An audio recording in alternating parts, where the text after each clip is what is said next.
Good day to all my fellow marks out there, and welcome to the wacky and wild world of professional wrestling, the only form of entertainment where the most dominant and menacing faction are dressed in fresh Hanes white t-shirts. Grab yourself a drink and a snack, kick your feet up and relax. You are now listening to the Groupchat Wrestling Podcast. What's up, guys? A happy new year almost. You've had a Merry Christmas, Happy Hanukkah, or whatever it is that you celebrate. We are here at the Group Chat Wrestling Podcast for episode 26. Coming through, yeah, it's mad to believe that we've done half a year's worth of Half a episodes year. already. Damn. Unreal. Crazy. Unreal. Yeah. Well, as is a theme for this episode, what a year it has been. So, firstly, I'm going to be your anchor today. This is Dan, my third podcast in a couple of weeks. I've had a busy December, and yeah, I can't wait to get stuck into this one. So, I'll let the co-hosts introduce themselves now, quick. It is your American hero here, Brett, that ball bro here. All socials, same name, that ball bro. And what a way that we ended 2024 in the world of professional wrestling. Can't wait to talk about it. And I'm Wrestling Mark. And as we've been going for half a year, I'd just like to say, if you're someone out there who is young enough that half a year still seems like a long time, I'm very, very jealous of you, because you get to our age and half a year goes about as quickly as a shit did when I was 21 years old. Oh, yeah. Reads true, mate. I can't believe it. Feels like it was just yesterday where I was watching All Out 2021. To be honest with you, Mate, honestly, it's honestly it's scary. yeah, that's nuts. Yeah, so savor, any young listeners, savor the time you have, because before you know it, Relish, it'll relish it. relish your youth. Relish. If you have a long Cherish day it. at work and you're worried about having a long day at work, do not worry about the day being long. It is a great thing. Savor the thought of a long day, because when you get to 30, you turn 30, there is no such thing as a long day. Everything just fucking vanishes. Literally does. Yeah, there's no other way I can describe it, man. Like Yeah. feels Yeah, like like All Out was 3.5 years ago. That's mad. Like All Out, like in the time of All Out, like we were still in a fucking pandemic. Like none of us knew each other. I had never even been on Twitter to look at wrestling news in my entire life. I was still watching WWE to some extent back then. I don't know. 3.5 years is I don't know. Wow, like 3.5 years ago. That's kind of scary. But anyway, enough yeah. nostalgia. Let's get to the present. Yeah, that's it. Well, speaking of the present, like we are time of recording, we are 2 days away. Well, more like a day and a half. Um, in 2025, and I think I can speak for all of us when I say that 2024 has been a fucking incredible year, and it seemed to end on a really crazy note. Of course, about World's End, but we'll get into that in a little bit. So, just with that in mind, does anybody here like have any like really like out there, extravagant, like exuberant hot takes for 2025 in AEW, or indeed like any kind of wrestling? Because it seems like we're in for a pretty like mad year if this year's anything to go by. How hot does the hot take need to be? Does it have to be egregious, or do we want a nice bit of rationale to it? I think I was gonna say I got one that's like kind of meh, kind of mild, and then I got one that's like extra hot. so. I got One a that couple. Yeah. burns your hand, and one that actually would like kill you if you were on fire. Yeah, like it's like judging like when you eat like hot sauce, like like cool, mild, and very spicy stuff like that. Like, we'll do that. But if you want, I'll go first so I can kind of set the tone what I'm talking Yeah. about. So you got a So jalapeno and you got a ghost chili. So let's go for the Please. jalapeno one first. all right, for the jalapeno, listen, this is the starter right here. So if anybody who watched the 0 hour before World's End, you saw after Jeff Jarrett's match with QT Marshall, he had an interview segment in the back where he told Renee that this upcoming Wednesday on Dynamite that he has an announcement to make. And I think we can all kind of see through the tea leaves that what's coming. So my hot take, my first one, very mild, like you said, jalapeno. Uh, Jeff Jarrett is going to announce his retirement for 2025, And his final match will take place at AEW Revolution, and his opponent will be Hangman Adam Page. As long as you didn't say Ric Flair, I'm fine. Yeah, no, God. No, Yeah, God, no. Hell no. I mean, that's Ric Flair a almost pretty hot take. Ric Flair pretty much died almost a couple years ago in his last match. So we don't need to see that near death Surprised the experience dude happen can even again. walk, to be honest with you. I'm surprised he can even stand up. So yeah, let's Yeah. not do anything with Rick Flair in 2025, please. All right. So now my nuclear one, my very, very over the top one. So we all know in the world of professional wrestling, we know what's going on with the WWE, with the Janelle Grant case, that it's not going away anytime soon. It always appears like every month or so we hear new details come out about the case and certain parties that have been involved.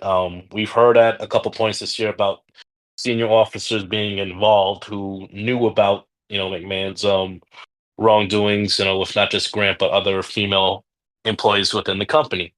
And if I correct me if I'm wrong, Mr. Nick Khan was named as one of the senior officers in the lawsuit. So my other hot take for 2025, at some point next year, whether it's asked by the board of directors or upon his own free will, Nick Khan will be out of WWE in 2025. Interesting. I mean, I fucking hope so, because that would at least resemble some semblance of justice in the world. Even though sorry, Brett, but I have no faith in the American justice system. No. Oh no, you don't have to. You don't have to apologize. Trust me, I live this shit every fucking day. I believe you, but yeah, I mean that would be a real turning of the corner. But I mean, I don't see it happening myself, but I really hope it does for for the victim's sake. But yeah, those are my takes. What about you, Mark? So, all right, again, I'll go with a couple of simmering ones. And the first one is, again, something that we've discussed on our private chat, is that All In will be headlined by Athena and Mercedes Moné. I genuinely think it will be. I don't think it was done by anything other than very purposeful design. I think that'll be for the TBS title, because I think that's when Mercedes will lose it. So I think that will main event. And another one that's probably, again, wishing it into existence, I think that the Outrunners will have a very short but sweet tag team title reign. Mm-hmm. And for one that's a bit more out there, and it's one that I could see happening. I don't think it will, but I hope it does. I've got every kind of emotion out there, is that Mark Briscoe will win the world title at some point during the year. Interesting take. I would love, you know what? He is to AEW what Mick Foley was to WWE in 1998, 1999 now. He's so lovable, so endearing. And I could just picture him just getting that world title win and just slumping an arm across someone and getting the slow count from the ref and the crowd just going fucking insane. And again, doesn't have to be the longest title reign in the world, but I think that if he keeps on the same ascent he's been on in 2023, because I'll be honest, as a singles competitor at the start of 2024, at the start of 2024, I didn't really care about him in singles competition very much. It didn't mean that much to me. Like, seeing him there, I wasn't really gravitating towards him. I wasn't looking forward to seeing him that much. By the end of the year, he's one of my favorite people to, like, on the mic, his overall presence, and in ring as well. Like, everything about him has been brilliant. He's really found a perfect lane for himself in 2024. And honestly, if he's able to keep on the same kind of upward trajectory in 2025, I see him having a short reign. I really do. Again, it could be him that gets cashed in on by Christian in the end. So it's a cruel moment taken away, because there are potentially too many people in the world title scene at the moment. But once that all settles down, Will Ospreay is obviously the big euphoric babyface world champion at some point. But other people say do it now. I still think there's a bit of time to go with that before we need to do that. There's a lot of stuff he can still do, in my opinion. So I think it's not beyond the realms of possibility that Mark Briscoe has a world title reign in 2025, albeit not overly likely. Yeah, I mean, like you can argue that he deserves it, after everything that he's been through and everything that he still does, like for the company. Like, no matter, he puts over whoever. Yeah, He gets wins, semi-regularly, so it doesn't seem like he's being forced down your throat. And he is like, to me, I associate him with like Ring of Honor more because that's where I first saw him. And you're right, I was the same. Like I kind of didn't really know how to feel about him being a singles wrestler, considering all I'd seen from him before that was mainly tag stuff. But I'd love that. I'd love for him to get a surprise win over Moxley, only to then somehow have it taken away from him a very short time later. Whether it's the cash in or whether it's just like an impromptu rematch where Moxley wins the title back or something like that.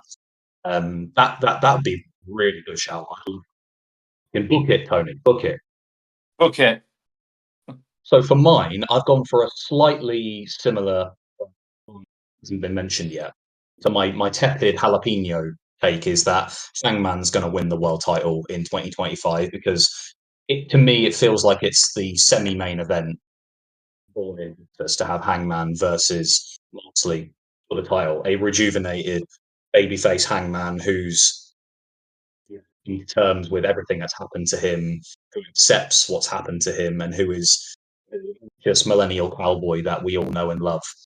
This dark persona is now sort of a part of him that he's now for him to fully embrace himself and who he is as AEW's main character and to take the title off Jon Moxley. All in Texas is the perfect place for it.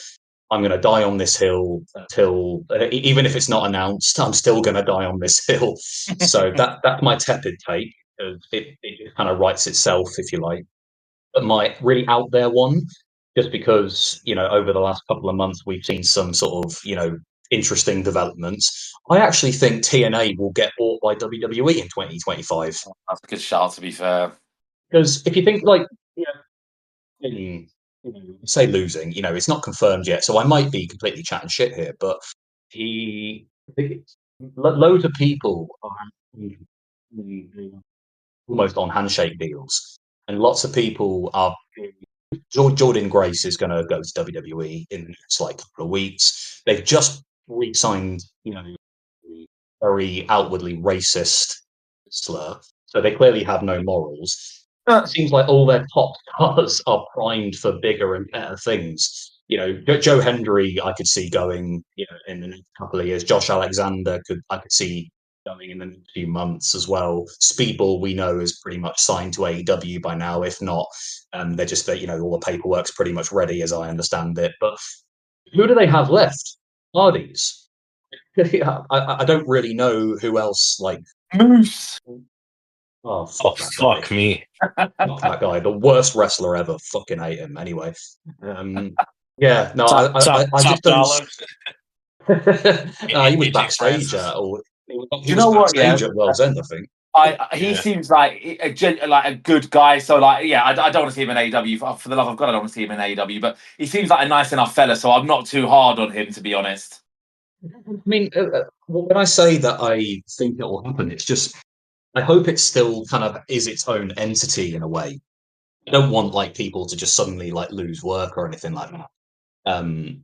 But I just don't see how they can stand on their own 2 feet with AEW and WWE and just occupying the North American wrestling space. TNA just is. I mean, if they can keep it afloat, with the money that they've got as its own separate thing, then fine. But they're just playing developmental to WWE's developmental. So if they have, we know that with part of the agreement that WWE posed them would be that at the end of their contract they could buy the company with no fight to that, if you like. So who's to say that that's not the case with TNA? At the end of this contract, this agreement that they have, who's to say that WWE won't just buy them and then just use it as its own thing? Anyway, that's my hot take. I think they'll just get bought or they'll get acquired or merge or some kind of corporate lingo for it. But yeah, that's my hot take. But with that in mind, in terms of the recent, one that's on everyone's mind at the moment is World's End, which, for my my money, was one of the better pay-per-view that they've done this year, which is a very high bar. Yeah. It's, I can't, obviously we talk about this a lot about how such a, almost flawless run of pay-per-views in 2024 alone. Very few, like, some whole year, to be honest. But my initial thoughts was this was probably one of my favorite pay-per-views that they've done this year. Completely outshone 2023 by a Oh fucking, God, that's series of brilliant by miles. comparison. Absolutely incredible. Yeah, it really wasn't as good as like Revolution or All In or All Out, for example, but it's certainly top five.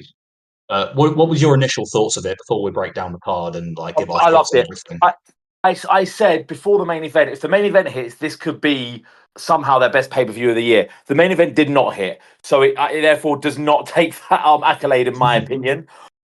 It was an outstanding show. We had 3 5-star matches, 3 matches that we couldn't have dreamt of seeing anything get close to for the best part of over a decade on American soil. We had a couple of brilliant returns, especially Kenny coming back, man. Like everything, Yeah. I loved it. I thought barring, I thought 2 matches underwhelmed but weren't bad, and I thought the main event was an active disappointment. Nothing else was bad. Nothing else was anything other than exceptional. I thought it was a great showing. 8.75 out of 9 pay per view, maybe a 9 out of 10 pay per view. Yes, again, they've knocked it out of the park this year, man. They've not done anything under an 8 out of 10, which is amazing. Just amazing form. Yeah, I'm right there with you. It was an awesome night. I mean, even the matches that like weren't, let's say, like 4 or 5 star quality, like there was nothing on the show or the card that was like insulting to me or that was bad that brought me down from the high I was for the majority of the night. And like you said, like I wasn't expecting much from the main event, honestly, because it wasn't about the match itself for me. It was about what post match shenanigans were we gonna get. I mean, because that's what my concern was, and then we'll talk about it as we review the show. But I mean, listen, the returns I think were home runs, and yeah, it's just funny, man, that you hear all the complaints about AEW papers. Oh, they're too long, too many matches, and then fucking Tony Khan books 8 matches, which I don't know. This might be what maybe tied for the least amount of matches on the AEW pay per view. The show ended what 3.5 hours, which might be the shortest Yeah, man. AEW pay per view, and then you got fucking assholes like Gold on Twitter still bitching and complaining. Oh, 15-minute pay per view, 3.5 hours. I mean, what the fuck do you miserable assholes Wait, want? so You wait, Oh, mate, wait, it's what, the what was worst. the moaning about? I don't get it. What was the moaning about? It was they were basically fuck. saying that the pay-per-view was too short when he'd been clamoring for ages about them being too long. It's like, pick a fucking lane. That's what I'm saying. Like, I don't fucking get it. Like, okay, you know what I took from the show? 8 matches, in my opinion, that's the sweet spot right Yeah, there. I don't think anything more should, unless like for your all in show, which I think at this point is like AEW's like WrestleMania in yeah. a That's sense. you can give that 10. Give that the big That 10. No more than that. 10 is fine, but every other pay per view, um, if it's not like one of the big four pay per views, everything should be like 7 or 8. 8 was the sweet spot. It didn't drag at all. Like, you had your little interview segments here and there. It rolled on. I never felt at one point in the night it dragged, but like I said, Mark, it just fucking assholes always gotta complain about everything. And like Dan said, pick a fucking lane. You bitch and complain when the pay-per-views are too long, too many matches. Okay, so TK here's you. Okay, here's a few less matches, and we're gonna trim down the runtime, and still, like, what the fuck, man? Just bitch it. Yeah, Exactly. they got a quota for bitching, man. They got to hit their fucking quota when it comes to AEW. Every All fucking those show, every fucking pay per view. all that rage bait and all those likes and everything, they're just doing it for for the sake of grifting. But no, this That's one, yeah. like my initial thoughts, overall thoughts before we get into like the matches and the nitty gritty stuff, like my overall thoughts was, this was the perfect length for a pay per view. Like I thought, sometimes when it goes to 4 hours, sometimes it can feel a bit of a slog. Any longer, obviously, it's even harder. But 3.5 hours is ideal. And Yeah. 8 matches, none of them. Correct me if I'm wrong, but I reckon they all went about maybe more, in some cases, but they were all sort of hovering around that 15-20 minute mark. which is the The perfect shortest length. match of the night was just under 30 minutes. A Cardiff v Ricochet. Right. So exactly. So if you're going to have if you're going to have like matches, you're going to have to make some of those matches be shorter, which could be a disservice to the story that they're trying to tell. So this story that they were trying to tell with the tournament and with the main event and everything like that, obviously there's a few moot points, but it was paced perfectly. Not the crowd didn't really get burned out, to my knowledge anyway. The crowd got adequate time to let things breathe and to soak it all in, and to there was nothing that was done to shoot anything shoehorned in there just for the sake of it, which some pay-per-views have done for them. But it was perfect. 8 matches with odd minutes, give or take, ideal, and a better overall flow of a pay-per-view, other than possibly All Out, when I don't recall it at All Out the crowd ever feeling drained as well, because that was a similar one which was paced perfectly and had a similar amount of matches. Maybe 8 or 9 is ideal going forward. So Agreed. if you're complaining about that, shut up. Yeah, exactly. Yeah. So with that in mind, then like the 0 hour again, very number 0 hour for AEW. Little bit peeved that they waited until basically the day before the show to announce some of this kind of stuff. But I like pay-per-view being fleshed out well in advance, weeks in advance. But the 0 hour, you can't really complain too much. But initial thoughts of it, yeah, it was basically your by the numbers Dynamite Rampage matches. I thought I love the fact that they put Tony Storm on there, because that's just really fits with the whole kind of story that they're telling with her. My mate made a good point that I'm not going to try and take credit for, because it was a good idea. So as he does listen, he'll call me out if I don't give him the shout out to Aaron. But he said it would be great if Tony Storm got the jobber entrance as well. They come back from an advert and she's already in the ring just waving at the crowd, and then they bring out Layla Gray. That would have been so good, so good, man. Yeah, no, there's so many layers to this whole Tony story that they're telling about how she's blocked out all of this mental trauma. She's just happy to be there, and she's everyone's saying even all the announcers are sort of playing into it a little bit, saying how she's excited to be debuting and having a the matches, her first pay-per-view match on 0 hour, and this, that, and the other. I love that kind of arc to it. I mean, she's gonna reunite. She's gonna be Mariah's understudy, isn't she? Yeah, they're gonna roll. They're gonna do a complete role reversal, and it's gonna be funny when Tony, just like Mariah did when she debuted. Tony's gonna go to RJ City, ask him to introduce her to Mariah. It's gonna be the same. Nice. Almost the same exact thing, and the expression on Mariah's face is going to be fucking amazing. And however it turns, she's going to go up to her and basically say, "Oh, it's nice to meet you. You're the world champion. I don't know if we've not met before. We might not have done. My name's Tony Storm." And Mariah's just going to be looking at her like she's seen a ghost. You just know that's going to happen in a backstage segment or something like that, and it's going to be great. Then a psychotic grin will come across Mariah's face when she realizes how much manipulating she can do here as well. So it'll be a lot of fun. How do you think, just real quick, how do you think she's gonna actually remember everything, if that's a possibility? Is she gonna kind of bump into Luther backstage, which sort of triggers something in her mind? I think it will be in the ring at some point, and there'll be a shot of Tony standing behind her, and her face will just turn, and then she'll just beat the living shit out of her. I don't know if it's a ploy, if they have it in mind that it's a ploy the whole time, and then Tony can somehow get herself a world title shot, and then she ends up. I think she'll be the one that wins the title off of Mariah May. I think she'll win it back. I think it's at Grand Slam Australia. It feels like that's the natural place for it to. You can't drag this thing out for 6 more months. How long? I mean, that's the thing. I agree, but But I think it could be that's when you get the turn. That's when Mariah. That's when she joins. How long is until? Get my words out. Fucking hell! How long until Grand Slam? Not long, actually. I think it's only 6-7 weeks, perhaps. So they need to unite pretty soon. I think Mariah May wins her title match then, and Tony turns on her, and then they have their match at Revolution. That's what I think will happen. Interesting. And then I So think you Tony. you don't think that Mariah and Tony have their match at Grand Slam? No, I don't, because I don't. No, I don't. Well, the only way that happens is they need to act quickly on uniting them then, because you want 3-4 weeks at least of it playing out with Tony being with her.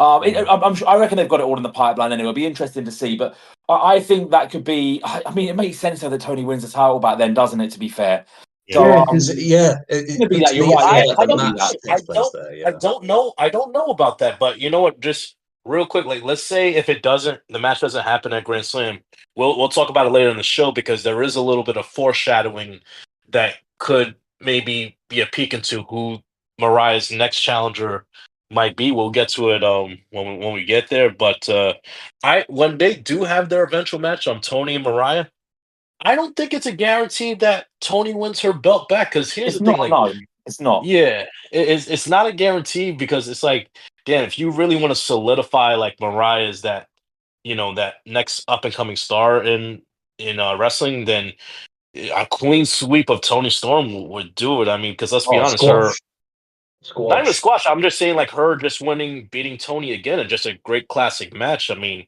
Mm. that would do it for me. I mean, shit. Do you have because little future booking down the line? Like you said in your hot takes, Athena and Mercedes are all in. Mercedes loses that match. Do you keep that belt on on Mariah all the way to London next year? You get you put Mm. Mariah and Mercedes at Forbidden Door. I don't How know. long is the gap between All In and Forbidden Door? How long is that? It's Well, literally like the next month. yeah, I think Forbidden Door's early this year because usually Forbidden Door's in June, That's and too then No, they. no, short. Forbidden Doors is in August this year. Oh, is it? Yeah, yeah. Um, First is All in Texas. That's in July, and then the next month, I think Forbidden Doors. That's in London. oh, you're right. No, sorry. I thought for some reason Yeah, I it is. thought Yeah, same week as usual. in my mind that Forbidden Door because it's usually in June. Yeah, but they pushed Yeah. When it the back States to come. August. Okay. Makes So a lot of there's sense. 6 weeks. There's 6 weeks between them. Ooh, interesting. That could. I mean, we But then got a again, long way to go you've though. got. But then again, we could spend ages predicting like what happens, but I mean, I think Raya deserves like just something to elevate her title run because she's knocked it out the park with everything that she's been given because she's just great. Feels like she's kind of almost playing like second fiddle to the TBS title. Like the TBS title is almost presented as like a bit more important. It's usually like lower down on the pay-per-view cards. Mercedes a bigger star, you can argue. I mean, well, there's no arguing about it. It's true. She's a bigger name, so her matches usually are treated with a bit more protection. So I think if you want to elevate Mariah to that sort of same level, then I personally would keep the title on her for have her beat like just like higher quality meets, just have her keep sort of this dominant reign going. Have Mercedes lose the TBS, and then you do the Mercedes match at Forbidden Door. I could see that happening. See that happening. The only thing is, then you will get people saying, "Well, the Tony Mariah feud never really got its conclusion," and it. Well, I don't know. One injury could sort of, or mishap could derail things, as you know. Like so it's really hard to sort of predict it. I fucking love it though. I'd love to see Mariah and Mercedes in London. I definitely do. The one thing is because like I'm under the assumption that Mercedes is going to hold it all the way through until All In now, and then she'll lose it. I feel that's quite a quick turnaround to go straight into the world title for her. Like that's Mm, 6 weeks without a title because they're going to want to put the world title on her sooner rather than later because she's fucking Mercedes. But mm, I still think that she should have at least a bit of time off screen or at least one or two non-title related feuds. Like even a rematch with Athena with a stipulation and she loses that. Something before she just bounces straight from one title to the other. It'd be nice, I think, to have 3 months breathing space. the thing is, as well, is if you want Mercedes to fight like a British wrestler, then it only makes sense for the Forbidden Door match to be with Jamie Hayter. Yeah, I mean, that doesn't need a title. That can just be a match that everyone wants to fucking see. Something that it's a AEW dream are match. terrible at doing. Yeah, A but women's match that doesn't have the title that we all really want to see, because there's so many matches they just don't execute them. yeah, no, I'm coming in with another hot take in 2025. Like, Tony Khan will book the women's division better because it was on a God, really no, hot it's streak too good. with the talent that they've got. You can't not, really featured, must see part of the show. It's all well and good, like, having talent that can deliver awesome matches, but you need to actually give them the screen time to justify that. It makes them worth like investing time and effort into it. Does he sack up and book a women's continental classic? I hope so. I mean, didn't he answer something like that in a presser where he says like, Um, it's been discussed or something like that? yeah, I mean, I think something along the lines like they have the talent. I mean, he would love to do it, but I mean, listen, if If they can do a women's Owen, they can do a women's Continental Classic. yeah, no, I want a continental classic. I want a real round robin tournament with just 3 to 4. I mean, has any wrestling promotion ever like consistently for like almost 2 months put 3 women's matches on a show regularly for almost 2 months? Like that would be the first time ever if AEW does pull that off. But The thing is, yeah, they need like they've had pay-per-views where they've had three, possibly more like women's matches. It's just that All Gear usually 2022, I think, is the last one. that's the one with Soraya and Britt, wasn't it? Or was Yeah, it yeah. it's that one. Yeah, I two? think I led to believe, if my gut instinct tells me right, that was the last one. So it's a pretty long time without having one, to be perfectly honest. Yeah, you need it. Yeah. It's Yeah. just you've got such a vast array of like really talented women that people actually really care about. Yeah, Her faith turn notwithstanding, but Chris Statlander has proven to be like the ace of the women's division. I Moné's mean, the you big look. star. Mariah is like a long dominant champion. Tony Storm's a really, established name now who can pretty much do anything that she's been entrusted to. You've got Willow, who's the biggest babyface in the entire company. You've got Jamie Hayter, who's just returned from injury. You've got rising stars like Julia Hart. You've got Sky Blue. You've got Nata, you've got Athena jump into the main roster. You've got Thunder Rosa, who's a reliable name. You've got Serena Deeb, who's a reliable name. And Shida as well. Plenty more I'm missing. So it's like make use of this talent. Give them stuff to do on your pay-per-views. You know what I mean? Yes, sir. 100%. All right, Yeah. guys. I think we're ready to go. Main Yeah. card for World's End. Let's do it. Yeah. So 0 Hour was very paint by numbers. I liked it. It's It was fine. I quite enjoyable. enjoyed it. I probably It's won't fine. go back and watch it again. Oh God, Um, no. Yeah, but happy days because I got to see Murder Machines, so I was happy. But yeah, fuck me. So starting off, can we talk about the opening? Will Ospreay and Kyle Fletcher, and can I just say that was probably the best opening match to a pay-per-view I've ever seen. So that's So good. second to Owen Hart in 1990 or thereabouts. What am Opened I? up a Sorry, SummerSlam. Rick Hart and Owen Hart opened up a pay-per-view, a WWF pay-per-view. Brett and Owen, WrestleMania Yeah. 10. Oh, it went to WrestleMania 10, yeah. Yeah. I watched that. It was, arguably the most, well received opening match up until now because fuck me, you could argue that this is possibly one of the matches of the night.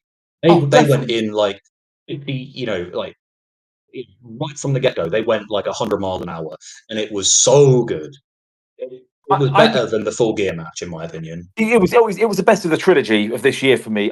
For me, bell to bell, it was the best match of the night. There were other matches that had that. There was two other matches that definitely you can argue were better than it. But I think from start to finish, this match was absolutely outstanding. This was absolutely brilliant to me. I loved it. So good.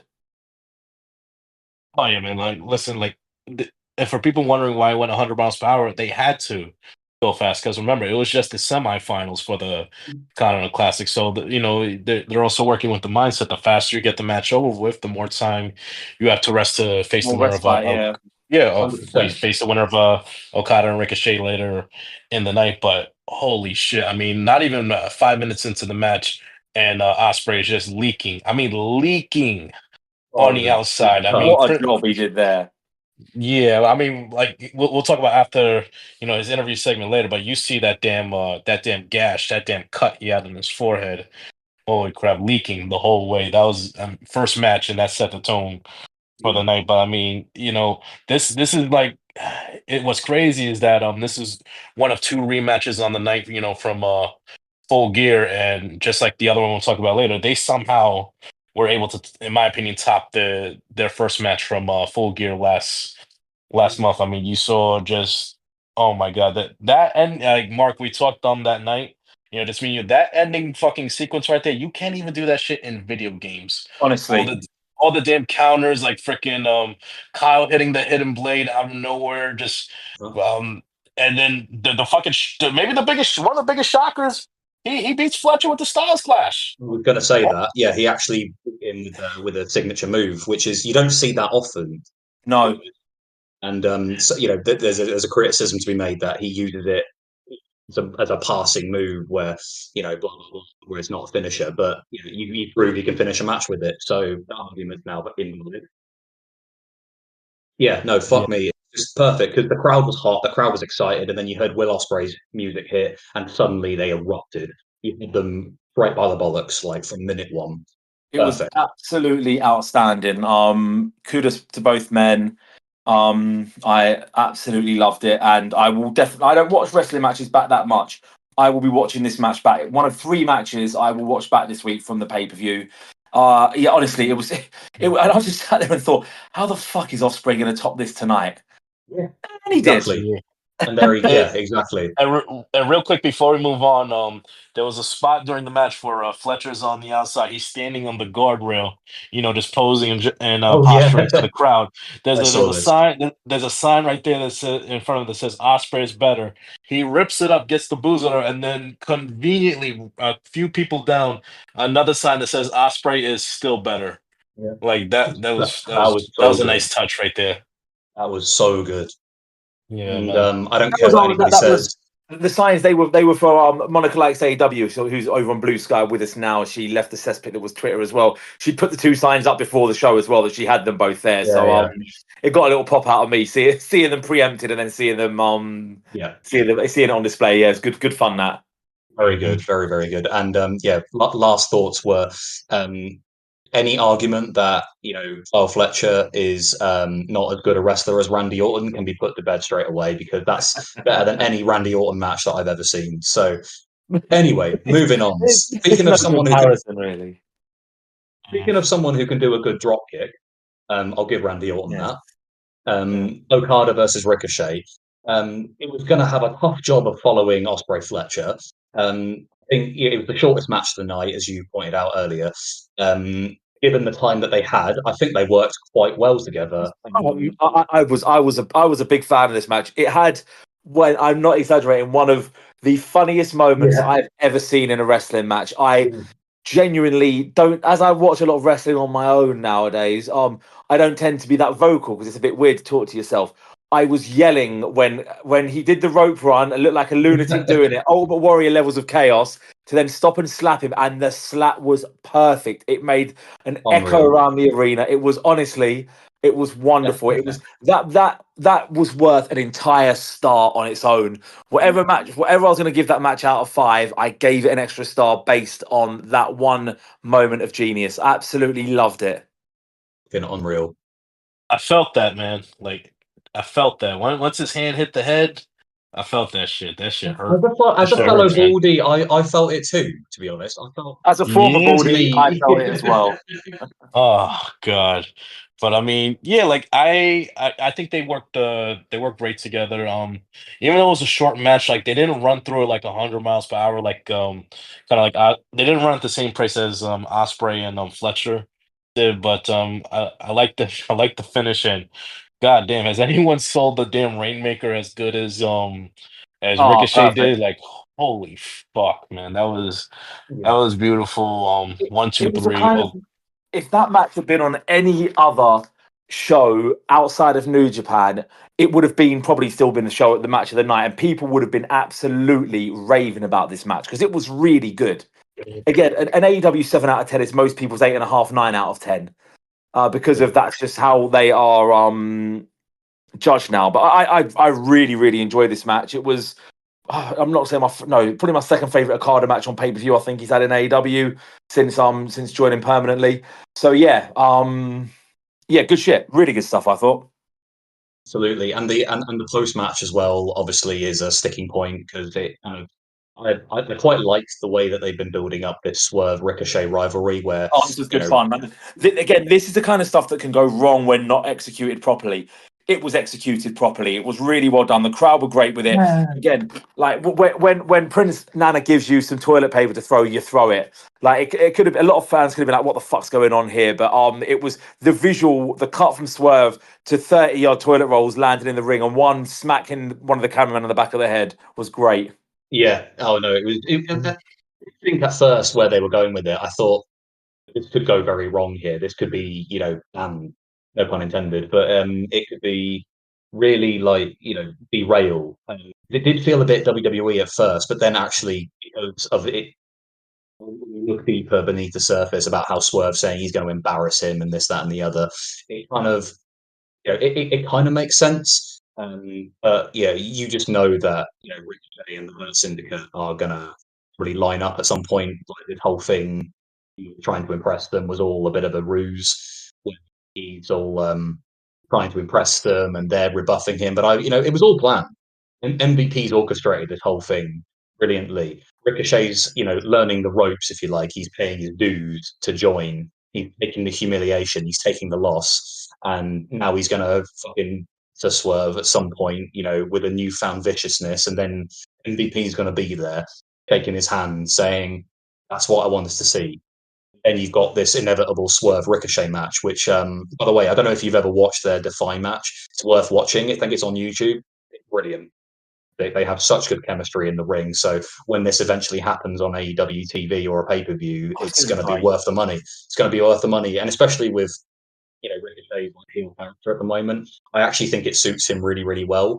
Because this kind of dorky guy who's just trying to impress people and gets under your skin, and the crowd are feeding into it. The crowd are just booing him non-stop, and it's great.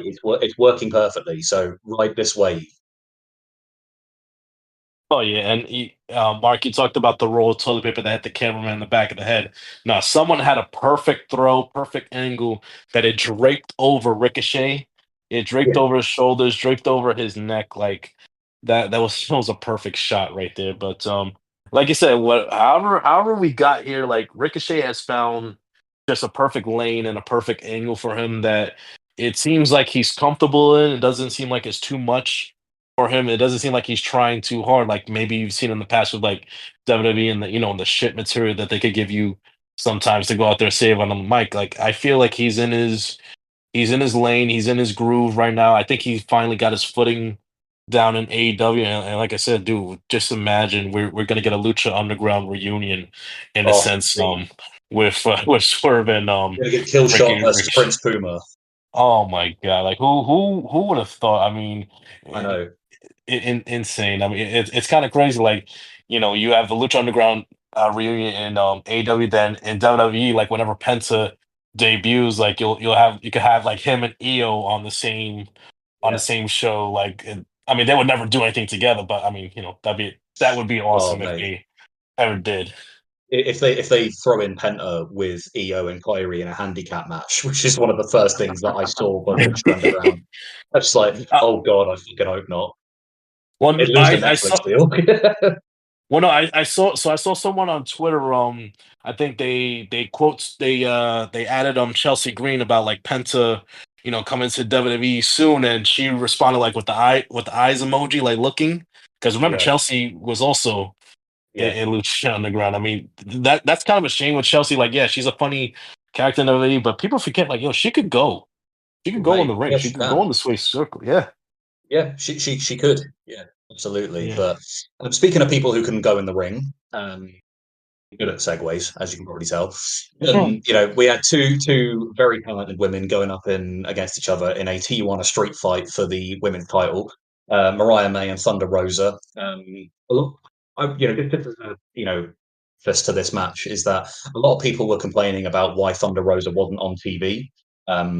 that much leading up to this match, but because she was doing the a show in London and lots of sort of media elsewhere. So there's a reason for that, and there's usually a reason why some people aren't on TV every week.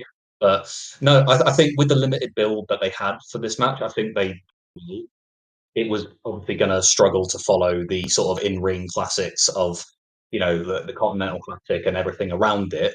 But for a street fight, which is really only going to get you so far in terms of match rating and quality, I think they did really, really well. The thumbtack spot was really well executed. They're coming out of the pinata. I really like that.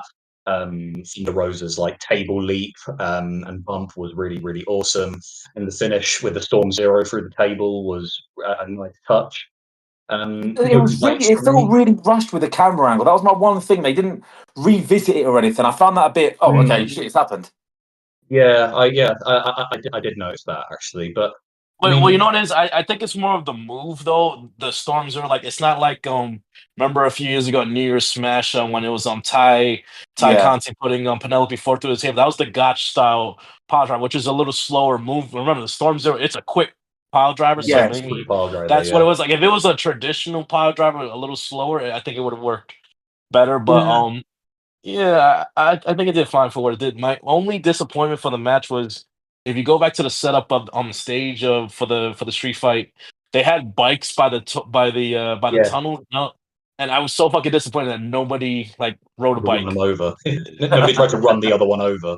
Exactly, like you you missed an opportunity for an awesome viral moment, like Thunder Rosa would have been on a bike, like just chasing around Mariah May around the ring and through the arena. That I think that would have been a nice touch. But yeah, no, listen, for in AEW's like short 5 to 6 year history, you put the ladies in like these street fights, these no hold bars matches, like they always seem to knock it out of the park. Yeah, no, they're good at the hardcore style matches. I think they found a good footing there. They're always going to be really enjoyable. Yeah, I think it's kind of a given, like who was going to win. Like I don't think anybody suspected that Thunder Rosa was going to like surprise like beat Mariah, but so I guess they had a little bit of steam taken out of it because it was quite predictable, but they still gave us an entertaining match. I don't have any complaints about it really. It was fun to watch. I probably won't rewatch it again because it wasn't like that memorable. No. But for the time they got given, for the spot that they had, I think they did really well because sometimes usually third or fourth match of the cards, sometimes it's when the crowd can dip. But I think they kept the crowd engaged throughout, so it did what it needed to do. Yeah. Agreed. Happy days. Well, moving on, I think another match which I think probably had the danger of derailing the crowd was the Dynamite Diamond Ring match between lifelong rivals for what feels like an eternity now, MJF and Adam Cole. Again, we've watched the article about the build and the injuries that have derailed this storyline for a very long time because this should have been in an ideal world. I would have had this wrapped up by earlier this year. So the fact that it's dragged on for so long has left a lot of people with a sour taste in their mouths. Having said that, this felt like as good an ending to this feud as you could possibly have given it. Can I say straight away, this match was nowhere near as bad as people made out it to be. No, not at all. It was just on a card of really fucking incredible matches, and this was just a good match. You put this on an AEW pay-per-view, even in 2021, it would have been one of the best 3 matches, I think. It was fine. Exactly. It was a decent match. There was nothing wrong with it. Like Adam Cole looks a bit sharper. Like his ring rust seems to have worn off a little bit now. They worked well together. MJF's just a god in the ring. Like he's so good at everything that he does. So you can put him against anybody, and you'll get entertained. Yeah. So the match was good. It was nowhere near as bad as what people made it out to be. Hats off the feud. MJF's still an asshole. Still cheats to win. It protects him. Cole takes the loss, but he's won his friends back. Fine. It is what it is. We would have loved the roles to be reversed because, in my mind, MJF was always the babyface. Cole was always the backstabbing heel. In my mind, the roles should have been reversed somehow, but we can't have everything. Now, at least we can sort of go our separate ways now, and they can just not interact with each other for a full year and a half now, because they need to kind of move on to other things now. I'm happy with an Undisputed Era kind of reunion, if you like, with Kyle O'Reilly. I think it works. That's kind of like a good spot for all of them, so it's fine. It was a good match. It was fine on the card. They needed to tie a bow on this, and nothing else needs to be said, really, from my opinion. One last thing, then we'll move on. Like Mark, I messaged you like when Cole came out. I was like, oh shit, he's not tan, he's not orange, but he's fucking Casper the Friendly Ghost coming to He the looks to worse. the He ring now. needs, he needs to use some of that juicy six-figure salary, that deep into six-figure salary he gets to buy some good spray tan. Like, you know what? I don't like being too pale. My Irish/Italian/Dutch blood means I don't like being pale. I wear spray tan. Not all the time, but I do wear it. Go and get just some decent ombre solaire stuff, bruv, because it looks decent. It looks like you've been in the sun. It doesn't look like you put on some cheap yellow crap like you have done recently. And you just looked too pale at the weekend. No one that lives in America that spends enough time in southern states through work should ever naturally be that pale.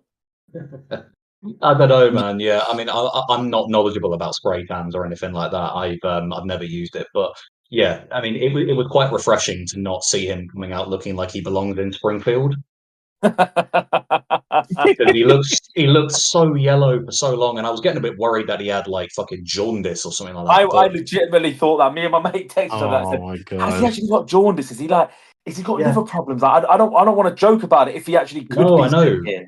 But Yeah, surely if he was no, that ill, he wouldn't be in a wrestling ring. But yeah, well, yeah, exactly. I you mean, you'd don't. like to think there's some protocol around that, but no. I mean, he looks healthy, at least now. Like, maybe it's not body shaming him now, but yeah, get some spray tan, because you need to sort of look like a bottle of milk. To be honest with you. Yeah, no, it was fine. I enjoyed it for what it was. It's mad when you consider that All In last year had 80,000 odd people, clamoring for this main event between these two guys, and then like you look at it now, and it's kind of like just another match in a stacked pay per view where it doesn't really shine. It's quite mad, like you sort of gone like really down a peg since then. It's not really their fault, but it's just one of those things that stuck out to me. Like, how did this main event All In 2023 when I watched it? Yeah, But we moved. we So know. yeah. Anyway, one of the next was one of my favorite matches on the whole card. To be honest with you, one that really surprised me was Takeshita and Powerhouse Hobbs for the international Oh, title. I forgot. Mate, I was looking at the card. Oh, what a match! mate, unreal. I Very good mean, match. I don't eat meat, but we need some more meat between these two. I Fuck like me, again. it was so good. Powerhouse Hobbs doesn't get too many opportunities on pay per view due to, well, again, a lot of it's been down to injuries. Obviously, as to why he hasn't been on pay per view too much. But the last couple of standout showings he's had on pay per view have been really, really fucking good. Like, this was his first appearance on pay per view, if I'm not mistaken, since I'm going to say he was on Revolution, wasn't he, in the 8-man scramble, which was Yeah, he just was in he disgusting. was in the like, well, it was supposed to be like the Meat Meat Madness match. Madness. We still never got that. Let's get Meat Madness at Revolution this year. But Oh, again, this is his please. first singles match on pay per view since the match with Miro at All Out 2023, which again, another valiant defeat, but a couple of absolute bangers. And this match was of a similar quality to it, if not for me, maybe even better as an actual match. Oh, well, I loved it. Then then It then was then perfect. Miro match. Yeah, Oh, by a long shot. Like, I mean, Miro and Hobbs was good, because I don't think anybody was expecting it to be good. But that then, was the thing. Yeah, you threw Takeshita in there, and oh my god, he's leagues ahead of Miro in the ring. Absolutely leagues ahead. Yeah, he no, only it gets was one match a year on pay per view, to be perfectly honest. Like the previous one before that, his previous pay per view match was Full Gear 2022 and a 3-way for the TNT title. So more Hobbs on pay per view now. He's fit, please. We need to do stuff with mate. him. fantastic. Yeah, he's great. He's. I mean, I said this in the Discord. Subscribe, by the way, if you haven't. It's worth it. In there. But yeah, I said that he has all the ingredients to be like a big star. He's got like the It look. really does. He's got the ring skills to pull it off. He's got like he's got like a bit of a loyal following by the sounds of it. People were really sort of clamoring for him to get a surprise win. He just needs that gimmick. He just needs that character, that gimmick, that sort of thing that ties it all together. Yeah. Then he can be a really big star, no pun intended. Like he can be a really, really big star in AEW if he, if he gets like the whole marketing sort of engine behind him, I think. But he really impressed me. 'Cause when I first saw this match on paper, I thought, do you know what? Not expecting much out of it. But then they really exceeded my expectations. It was one of my favorite matches to watch. I mean, yeah. Listen, the fact, yeah, I think it's his best in ring showing so far in his young career. And listen, you put him with Takesha, you put majority of the roster in the ring with Takesha. You're not gonna miss. You shouldn't miss at all. I mean, it was hard hitting, but I mean, it just shows. Hobbs has shown like so much growth over the past few years. I mean, he's one of the youngsters that Tony definitely needs to get behind and push going into 2025. And I've said this before in the group chat. I think on previous episodes as well. I would hope that the at some point next year, like I would hope, maybe MVP takes a notice to a young star like Powerhouse Hobbs, and I think that'll be the perfect situation for him. Can you imagine? Powerhouse Hobbs has the mouthpiece of MVP and surrounded by mentors like Shelton Benjamin and Bobby Lashley. Just imagine Powerhouse Hobbs in a nice tailored three-piece suit, man. I I mean, I yeah, think I that, mean that that could that'd be be an awesome really. visual. That'd be quite awesome. I mean, it would be good if they do it right. But personally, I don't want him in the Hurt Syndicate because I think he's never really been a babyface. A singles babyface. He's been a heel ever since he split off from Ricky Starks. And yeah, like it being a shithouse heel, very heel heavy. I think they need good, believable baby faces who can actually who can actually go in the ring. Not Well, everyone is going well, to be like a Will Ospreay or a Hangman Page or a Jay White, but I think Hobbs has he has enough tools to actually be sort of go on his own and actually he has the mic skills to actually cut a half decent promo. I think he just needs that something. And personally, in the Hurt Syndicate, I think he would get lost in the shuffle if I'm honest. Because you imagine, like, he's a big, muscly dude with another group of big, muscly dudes like Lashley. And Shelton's like more of a technical guy. And if they're going to recruit Ricochet, they've got a high flyer. You've got MVP as the mouthpiece. And you hopefully have like the Acclaimed as like the tag team, or even just Bowens as like the breakout young single star. I think Bowens would be a good fit for the Hurt Syndicate more so than Hobbs personally. I think Hobbs just needs to go on his own and try his luck against. Why not? Moxley was the one who injured him, in the year when he did an MCL up or an MCL. So it was his match with Moxley. So he had a reason to go after Moxley. I'm not saying he should win the title, but fucking put him in the ring with Moxley and have him get close. So people get a taste of what a big victory could be like. And obviously Moxley wins to send him down a peg. But yeah, that's just one example. Personally, I'm all in for babyface Hobbs. I love it. I think more needs to be. I want to see more of him next year. Personally,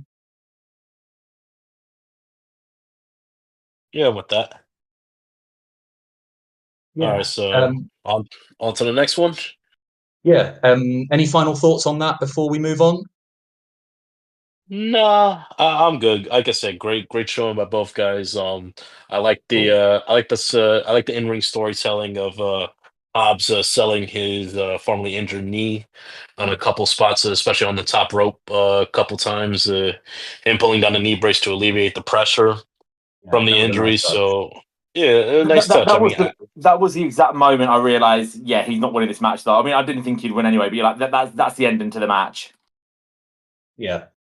Plus, it kind of It was. it keeps the character strong because he's going into Dynasty and in Wrestle Kingdom and Wrestle Dynasty, he's facing Shingo on the first night, and if he wins, he's fighting Ishii on the second night. So by the end of next weekend, we could see Takeshita with 3 belts. So I Wow. think having him lose it, having him lose the title would be a massive sort of derail to his momentum. And he's another one that they're clearly pushing as big in 2025. So I Yeah. think, in my opinion, it was never really in doubt. No, it Oh wasn't. god, There Takeshita were, with no, I was gonna say real quick, Takeshita with 3 belts going into 2025. yeah, man, Jonah's gonna lose his fucking mind.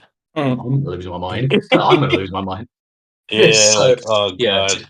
Takeshita, and speaking of someone who could possibly hold 3 belts very soon, is young Mercedes Moné, who is the TBS champion currently and the New Japan Strong champion. So before we get into her match with Statlander on this show, he's going to Wrestle Dynasty to fight Mina Shirakawa for, well, it's a double title match. So the TBS title isn't on the line, and she's defending the New Japan Strong belt.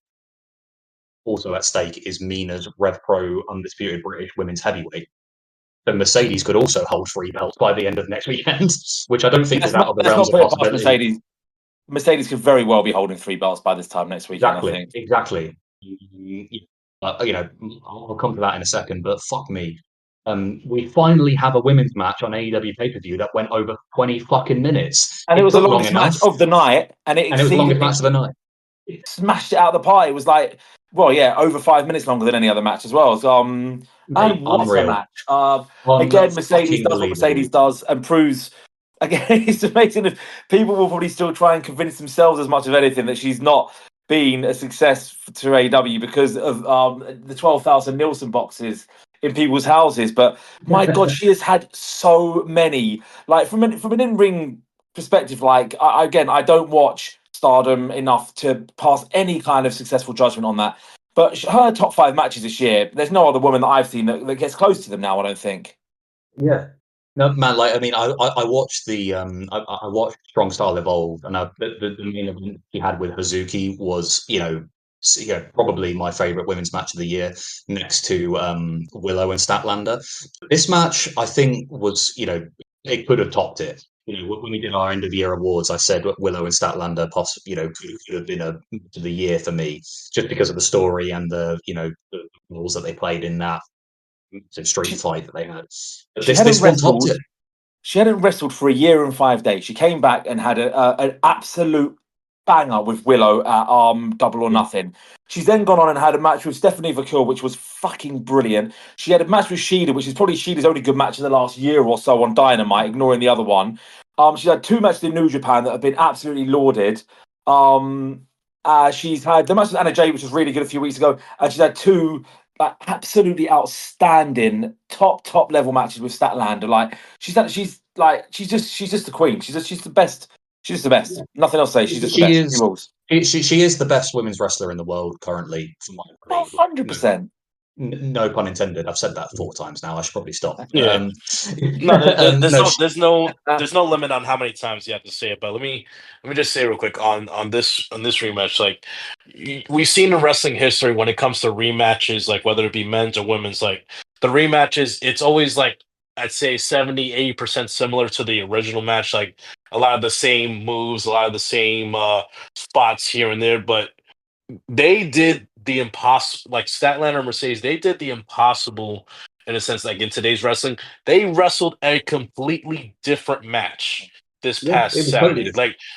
Like they did not repeat, as far as I'm concerned, they didn't repeat any of the spots from Full Gear. And I don't know, I think that this match was better than the Full Gear match in my opinion. Because like I said, it was a totally different match. It was Mercedes, I think, she was dominant for most of the beginning and the middle of the match, but that was on purpose. I guess in a way she didn't want. She wrestled like she wanted to prove that the first match wasn't a fluke. It wasn't in, that it was in question. People were questioning, Statlander was close. Like, no, she came off that she was trying to be dominant, be overpowering to Statlander. But goddamn, Statlander is, like you said, Mercedes is the best female wrestler in the world, but Statlander, I think, is the ace of the women's division in the sense that you could put her in the ring with anyone, anyone in that company. And how many women over the years in AEW have had their best match because of Statlander. I could say right now, we could attest that to Brett Baker. You can attest that to Penelope Ford. You could you could say that I don't know if I would go as far as saying Mercedes because she's just had great matches in her entire career. I mean, and the rivalry with her and Willow this past year, the 2 or 3 matches that they had have been fucking amazing. But I Absolutely. mean, like, listen, anyone who was quick to write off Mercedes as a bum, as washed, that she's not good, we need to leave that mindset back in 2024 when the new year's upon us in a couple of days because that's it. It's over and fuck me that the spot that stays in my head from this match, that tombstone that she hit on On the Statlander on the apron on the outside, fuck, like, and the yeah. shot of the night, one of the shots of the night, we think that Statlander's about to get counted on. Mercedes is laying down, like arms raised, about to win, and Statlander dives in Mhm. last second, gets a nice pop from the crowd. I thought that was a great visual. I mean, I always thought like before that, like the old Sasha Banks and Charlotte Flair, like they always had great in-ring chemistry. They never missed in the ring. I see that sort of same, or if not even better, chemistry between Mercedes and Statlander. Like that's just how great both women are, in my opinion. Fully, mate. Fully, I agree with you. You mentioned the getting to 9 and counting out spots. I do think AEW overdo them. I do think they do it a bit too much, in my opinion. But that was a nice touch because you didn't actually see. You saw Mercedes like on the ropes with her Mate, hands up. honest to God, they had Smile me. on her face and everything. Yeah, They had me. I thought, oh my God, they're going to end this fucking banger. And the funny thing is, I think that was literally 20 seconds before the 20-minute mark as well. So I think that was yeah. very, very well done. Nice and subtle. They're going to drop it. We're not going to give you the 20-minute match and we're going to give you a fucking count out. It was Statlander timed that to perfection. And then the visuals of Mercedes' face, that was perfectly done. That was the best moment of a brilliant match for me. It's good shit. Really good Yeah, shit. man. Like, I mean, yeah. I mean, just really quick, like, my last thoughts on this one is that with the Statlander, became a face. I have like a lot of complaints about her because it was very poorly executed and everything like that. But she is a better baby face than she is a heel, in my opinion. Definitely, yeah. So, whether I can overlook like how they got there. It's kind of one of my few complaints about like the character, things like that. But I hope that they stay to be like lifelong in the ring, where we don't get like is for the next like 6 months, like you do in WWE, where it then becomes really tiresome and you never want to see them wrestle again. I hope that they kind of go and do their own thing for a little while, and then eventually, in like a year, 18 months, 2 years, they come back in the ring together, one on one, and then they somehow up the ante.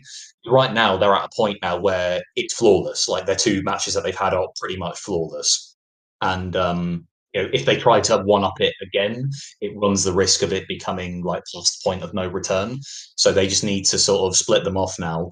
But fuck me, when they eventually have that next one-on-one match, I'm gonna be hooked because they have unbelievable chemistry. Yeah, massive props to both ladies. They smashed it out the park. Probably, next to Osprey and Fletcher again. I said this about Full Gear. Next to them, it was probably like the best like in-ring match of the night because it's like as the match went on, and it got longer and longer, the moves looked like they weren't being hit as well and as hard because they were selling the fatigue of the match that Yeah. they were having from each other. That's such a subtle little thing, and it really adds to the whole sort of psychology of the performance. I think really excellent stuff, man. Can I say We, I see at the moment before we move on, just while we're talking on the women's division, like with obviously I mean, because there's so many women that I want to see on TV at the moment, but again, they do have a problem putting in good programs for what is now a ridiculously deep division. And one thing I was starting to think, are they sprinkling this there? We've obviously got Taya and Diona. They're an actual team now. Mhm. Willow and Stat, like they've fired and failed to win titles. They should probably move away from being in those situations for a while. They Mhm. seem like there's going to be some kind of a unit being back together, some unification between those two. soon. You've got I mean Harley Cameron and Soraya when she comes back. You've got whatever's going to happen. This weird dynamic with Julia and Hayter. That could that see them on the same page after this feud? Because otherwise, I don't really understand where it's going. They've got Penelope Ford and who's she been linked with recently? Who's she been on No, screen with? He was with her Harley and for a bit. her and She was Harley have that been even linked. that's Yeah. even better. Then I like those two. They are they slowly moving in to there being enough teams to make a women's division, or am I pushing that a bit? Do you think? You mean a I women's don't tag think. division? Yeah, Yeah, I mean, I I don't think. yeah. I don't think it's entirely like implausible to predict that that could happen next year because they've got a deep roster, as you say, and I think there's enough substance there to make something believable. But you know, I hope they don't just do it for the sake of doing it. yeah, And 100% not for the sake of doing it, because again, they can't book either of the men's tag titles successfully at the moment, so that's a bit of a red flag. It's just I feel that it can be just a bit more than a prop when it gives direction to a few people for like a decent period of time. If you're actually yeah, having teams now, when you're actually giving them a name, you think WWE have now got what 4 singles titles and a tag titles on the women's roster, and their roster's nowhere near as deep as AEW's is now. In my opinion, in terms of quality or quantity now. So there's so many people that I want to see on screen that aren't getting screen time. Is this a way of doing it where you actually get people the valuable and deserved screen time that's actually warranted and is interesting in them? Because again, they just float off, don't they, in other directions with the yeah, women's division when it's not the title picture. yeah. It's true. You know, like very few matches come to mind where they've like apart from like Willow and Stat, which didn't have a title attached to it. That's the only one that really kind of sticks out in my mind. Have made something. But if they're, can you do that with with like tag teams? I'm not sure you can because unfortunately we're in that situation where tag team wrestling just isn't as appreciated as it was, 10 plus years ago. No. Or certainly not from like days of the days of our youth, if you like. But you know, yeah, the talent's definitely there.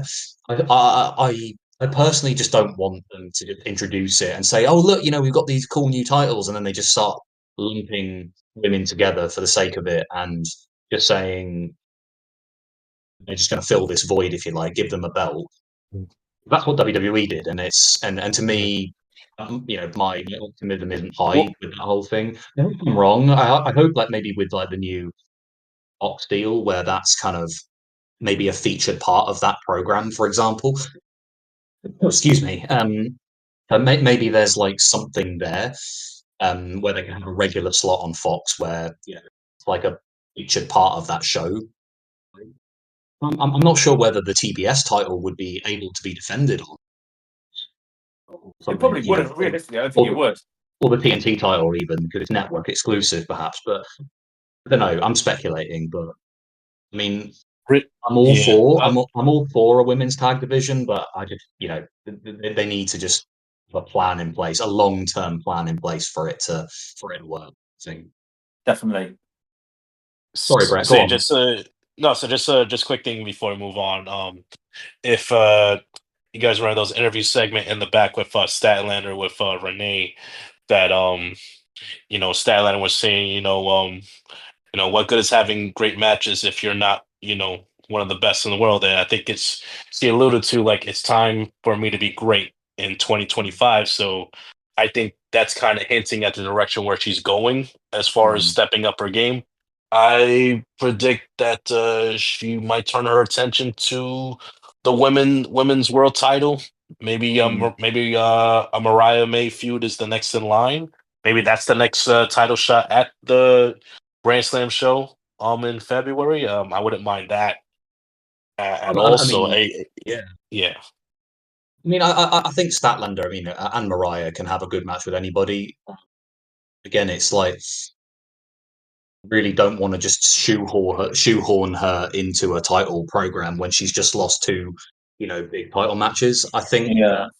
there needs to be some. This is why the rankings that we had in the early days were really good because it gave people a really simple explanation as to who was next in line for a title, and maybe the only like minor sort of criticism is that, with this rematch, is that, Chris basically just said, "I want another title match," and then Mercedes was basically like, "Yeah, okay, I've beaten you once, I can do it again."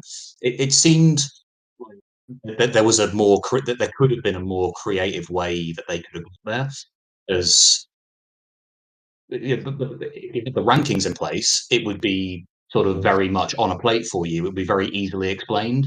So there would be less of this sort of like hoo-ha about why people are just sort of granting title matches and who's entering programs with who and so on and so forth. It sort of can be counterintuitive not to have them there, but yeah, I don't know. I mean, I'd love the match. I think they smash it out the park, no doubt about it. But I'm really bad at sort of predicting like how they get there, so I'm not going to make any assumptions. So, But off the top of my head, like let's say middle of next month, we're already with Tony Storm introducing herself to Mariah May. She's kind of like they said, roles reverse, where she's the understudy to Mariah, and like I said, Statlander, one way or another, she's gunning for Mariah's title, and maybe Tony Storm steps in, like, hey, before you could challenge her, you gotta get through me. You want to fight my mentor, you could get through me. And hey, Tony eats her first L in AEW. That would, I first think, ever be one, enough for. yeah. Yeah, first ever loss in AEW for rookie Tony Storm. That's how Statlander gets her title shot Mm, against Mariah May. I mean, and then you could kind of start building the cracks. Like Mariah will be, upset with Tony, but mm. Tony's, begging, pleading, I'm sorry, all this stuff. But maybe that's a way how you get to the title shot. Yeah, I mean, like, yeah, there's all sorts, but yeah, it's yeah, there's plenty of juicy feuds to get Mhm. stuck into in 2025. We're gonna, Mhm. if this is anything to go by with the roster that they have, and now with certain people back, which leads us into our next match. 2025 could be even better, Mhm. considering who's now active and ready to go. Mhm. So, firstly, the Continental Classic match, final match between Okada and Osprey. Think we all kind of predicted this was going to be the eventual final. Oh, it had to Separate be. leagues. They were in separate leagues, and with the semi-finals that they had, it felt like this was the natural end game. But fuck me, I mean, I've watched pretty much all of their New Japan matches, and yeah, to see it in an AEW ring was really fucking special. Great. Osprey's head injury, like with the blood and everything, was a really nice touch to the whole dynamic of going up against like arguably one of the final bosses of AEW in Okada, and Okada actually tying the tournament record, which was pretty set in stone. It was kind of clear that they were kind of going to go with that, the long sort of arc to his story in the tournament. I'm glad that won because of what we got in Loose Mat. So I actually got a little bit emotional when I heard his music hit, when I heard Kenny Omega's music hit, and I am so happy. Couldn't be happier that that man is now back in the ring, where he belongs. And the fact that AEW has had this year that they had without Kenny Omega being in the ring is quite extraordinary. So Yeah. 2025 is looking bright, if you ask me. But yeah, the match was phenomenal as expected. The put these two in the ring together and you're going to get magic. Simple as. What were your thoughts? Oh, it was the final 2.5 minutes I've probably seen to a match. I loved the ending. I thought the match was brilliant. It was a solid. Yeah, I kind of wasn't sure whether to give it like I don't know. I think I probably preferred the Fletcher match, but that doesn't mean anything. I thought this match was absolutely outstanding. It was Okada's best match in AEW. It adds to Will Ospreay's unrealistically good catalogue of matches this year. Uh he had two matches in one night, better than probably any other company in the world have had this year. How? Mhm. How does he do this? He is It's just so good.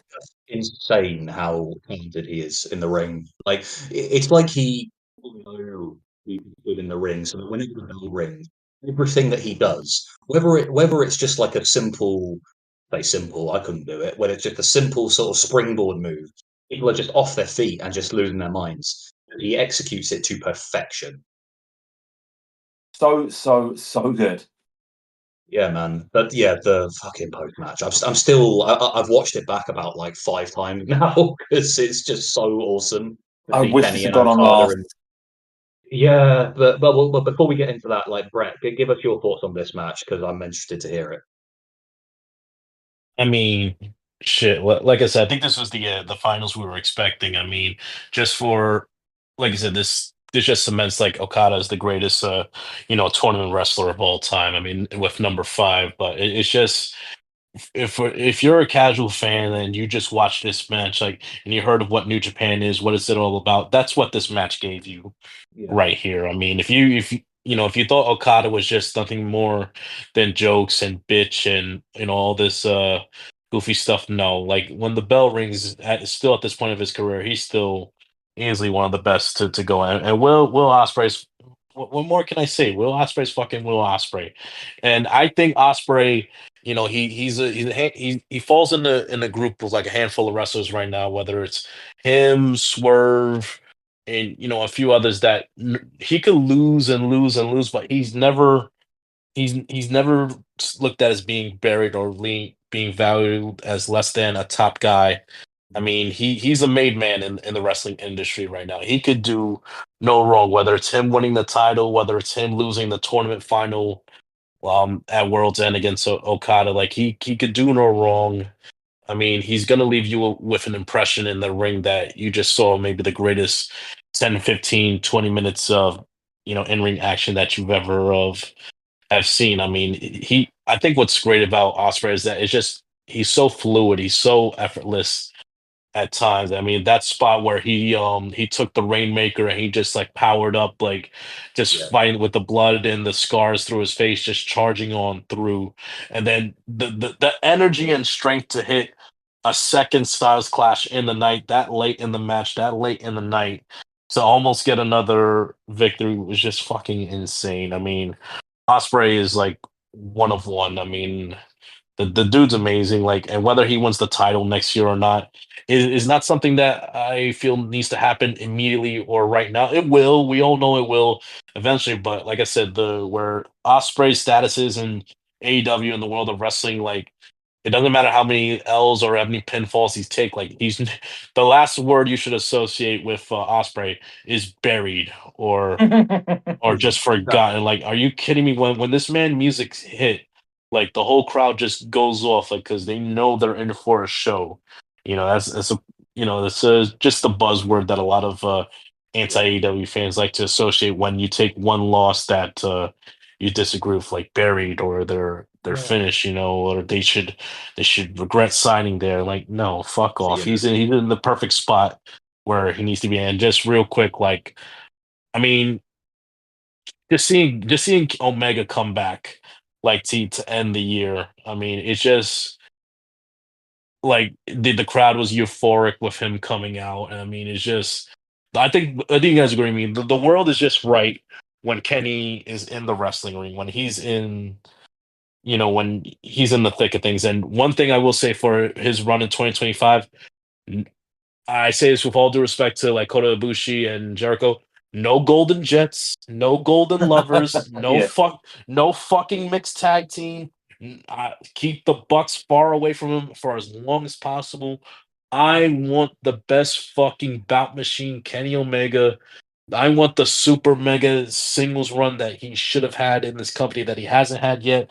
I mean, obviously due to injuries, other extenuating circumstances, like no, like Tony, like take the unleash him, take the cuffs off him, let him go full Super Saiyan God, whatever blue, whatever. Just let the one winged angel fly.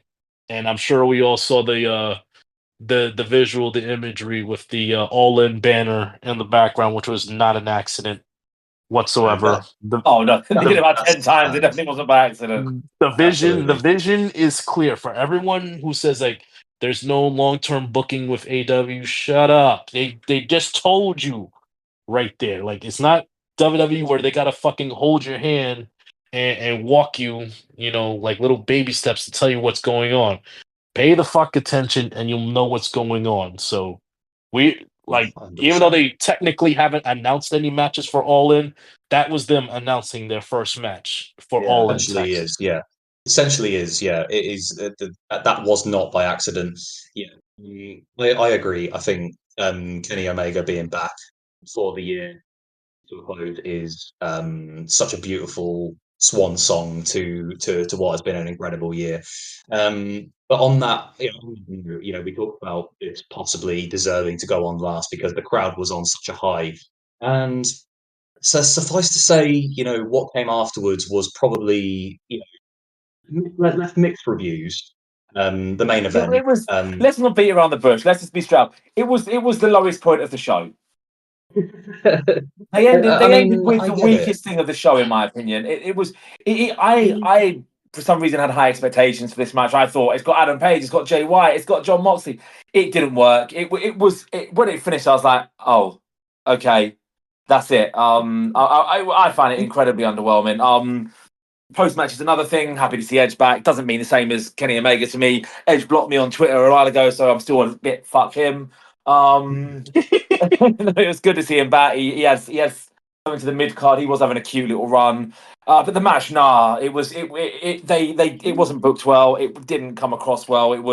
It felt like the shortest match of the night. It felt over before it even started. When I looked up at the clock and Yeah, saw it was like 3:30, 3:25 out of my time, I thought, whoa, they having like a half an hour post match segment here.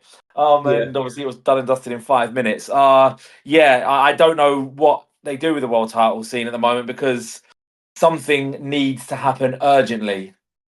So, like, I really quickly, oh I'm yeah. just going to jump in just because, the match by AEW standards was fine. It was an AEW Fatal 4-Way match. Like, nothing really to sort of write home about.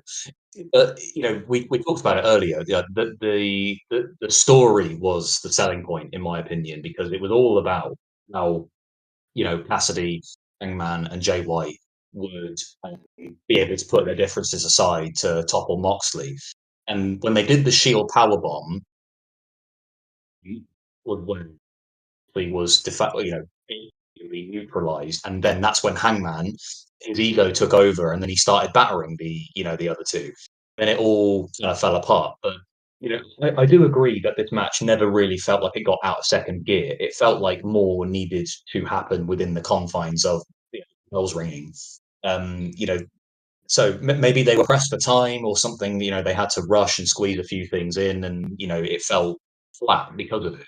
Um, so yeah, I can agree with you there. Like I was I think expecting more from the if talent. they've given it 15 minutes, these lot don't like John Moxley. They should have got in there, and they should have just been 15-minute chaotic, nonsensical brawl. And it should Yeah, have just been a lot more chaotic than it was, and it should have been a lot more intense than it was. It just yeah, felt yeah, like, again, as you said, they were in second gear. They didn't heat up. Like you don't mind them being in second gear for 12 minutes or so if you're then going to get 10 minutes of chaos. We never really got that. We got a very predictable, like WWE bloodline level. Oh, the usual lot of interfered, no one stopping them. And so it was the only. I mean, I didn't even mind MJF v Adam Cole. I thought it was fine in the middle. It was never going to be anything like spectacular, but sitting that in between a street fight and then a big beefy bastards match worked fine for me. I was happy with that. This was the only thing on the show I was actively disappointed with, and I just didn't mm. think it was very good.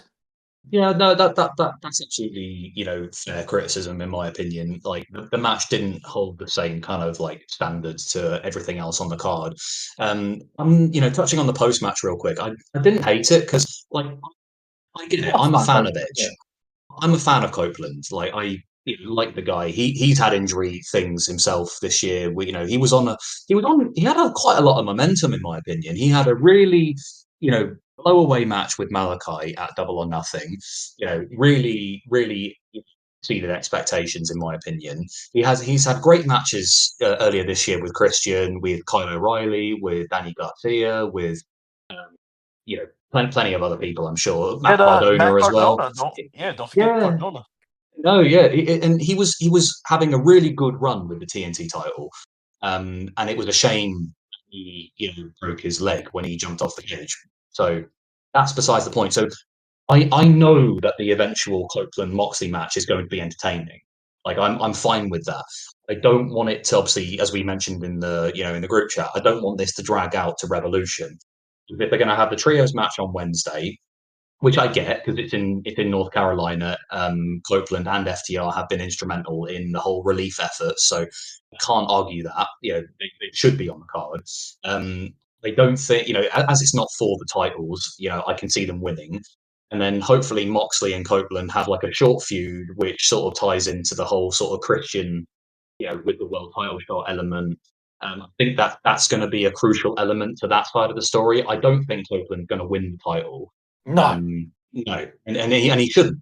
So no, touching on that, I think the Death Riders, like you said, it does need a bit of a shot in the arm.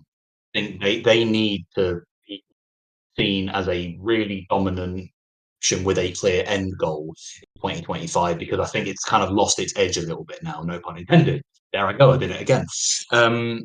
So yeah, they just need something. They need probably some new members, to really establish what they want, to kind of drill home why they're so anti AEW at the moment because it's been the same for like a few weeks now, and that's fine. There's clearly a long term story being told here, which hopefully culminates with my bold prediction of 2025, which is Hangman winning the world title from John Moxley. So how they get there needs to be sort of ironed out. We've got a few crinkles at the moment, so hopefully they just kind of steer the course and keep it on track.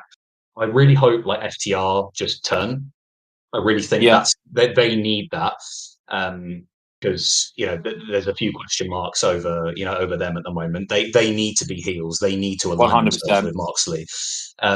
Copeland can still be a baby face because he's a big name. He kind of carries a lot of significance for a lot of casual viewers. Same with Christian. They need to reunite as a tag team, and that's their match. Christian and Copeland versus FTR. How you get there, I don't know. Like I said, I'm not very good at picking out all these kind of little intricacies and things like that. So Moxley has bigger fish to fry, and I think, yeah, I mean, some of the people's reactions to this match. I mean, fair enough if you didn't like it and you were disappointed by it. I can respect that. You're entitled to your opinion. But some people say, they look at the result of this match and then say, well, the whole pay per view was shit.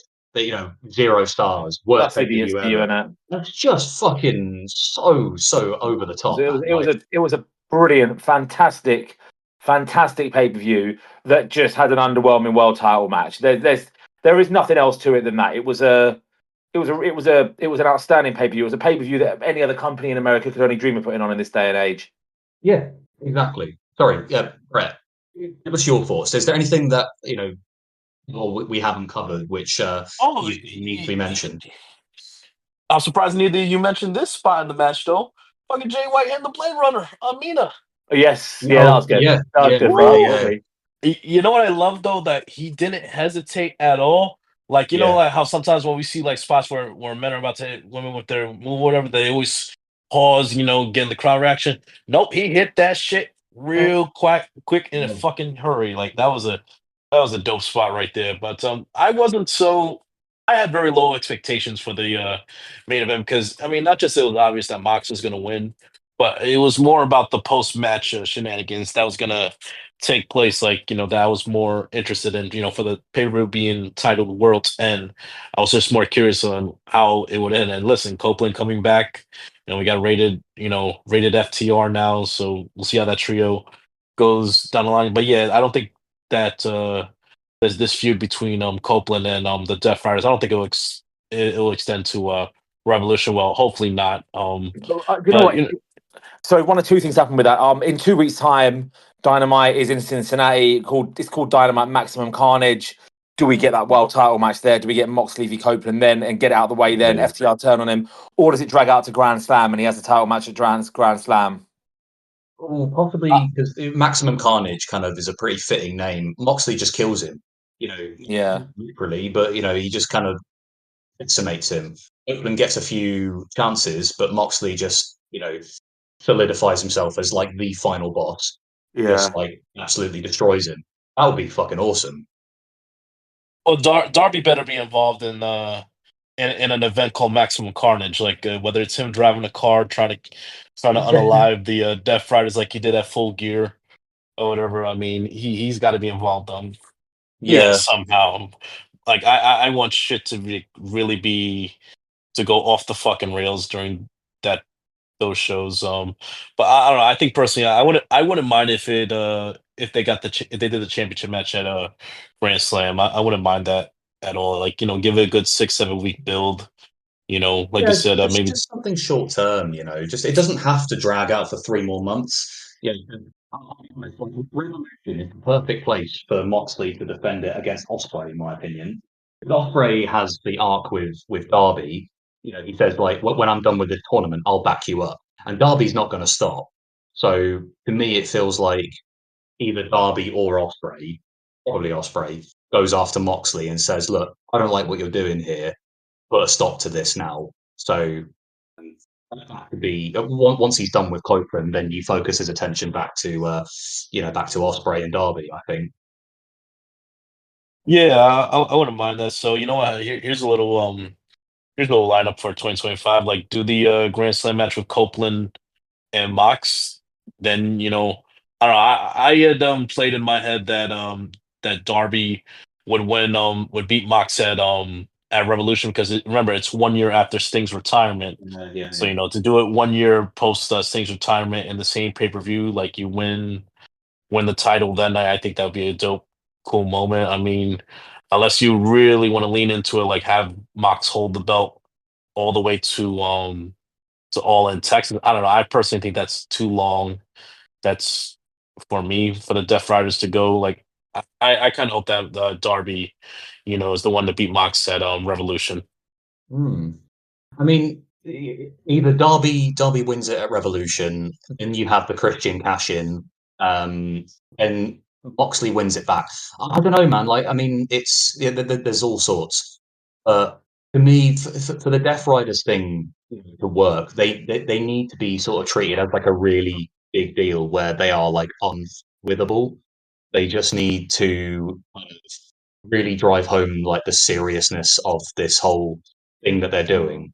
Because right now, it works to a degree, but this is only going to get them so far. They need to kind of take it to the next level. I think, where they're like actively trying to suffocate people on TV or something. Just something really out there, outlandish. It needs to be. It needs to be something like really stand out now. Yeah. Yeah, But how they get there, I don't know. But there's so many ways they can go with this. I just hope that they don't like do this, make the same mistakes with the elite story, where they were just doing the same stuff week in week out, and it wasn't going anywhere. Because that really flopped, in my opinion. That was one of the weakest points of 2024.